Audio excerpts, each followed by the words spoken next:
This reel is for aspiring actors like me. So, don't skip this reel. Today, I will share you something that I learned very late in my acting journey. Yes, অ্যাক্টরদের প্রফেশনটা যথেষ্ট glamorous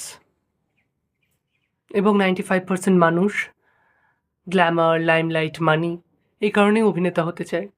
কিন্তু তাদের মধ্যে বেশিরভাগ জনই fail করে। তাই তুমি যদি একজন ভালো অভিনেতা হতে চাও, তাহলে প্রথমেই যেটা তোমায় করতে হবে সেটা হলো বই পড়ার অভ্যেস। নানান রকমের গল্পের বই পড়ো, নানান রকমের নাটকের বই পড়ো। প্রথমেই গ্ল্যামার, লাইমলাইট এগুলোর পেছনে ছুটতে যেও না। নানান ধরনের গল্পের বই পড়লে, নানান ধরনের নাটকের বই পড়লে আমরা নানান ধরনের চরিত্রের সাইকোলজি সম্পর্কে জানতে পারি, যা পরবর্তী সময়ে আমাদের অভিনয়ের ক্ষেত্রে কাজে লাগে। এবং তাছাড়াও যেটা হয়, মানে আমরা তো বাংলা ভাষায় কাজ করতে চাই। এবার বাংলা ভাষাটা খুবই কঠিন একটি ভাষা এবং এই পড়ার অভ্যেস থাকলে কি হয়, দক্ষতার সহিত কাজ করা যায়, উচ্চারণে অসুবিধা হয় না। কারণ সংলাপ অনেকবার পরপর বলতে গেলে আমরা থিয়েটারেও দেখেছি, বিশেষ করে আমার ক্ষেত্রে আম, উচ্চারণে অনেকটা অসুবিধা হতো। বাট এই পড়ার অভ্যেসটা করার পর না সেটা হয় না। তো পড়াটা খুবই ইম্পর্টেন্ট, পড়ার অভ্যেস রাখাটা।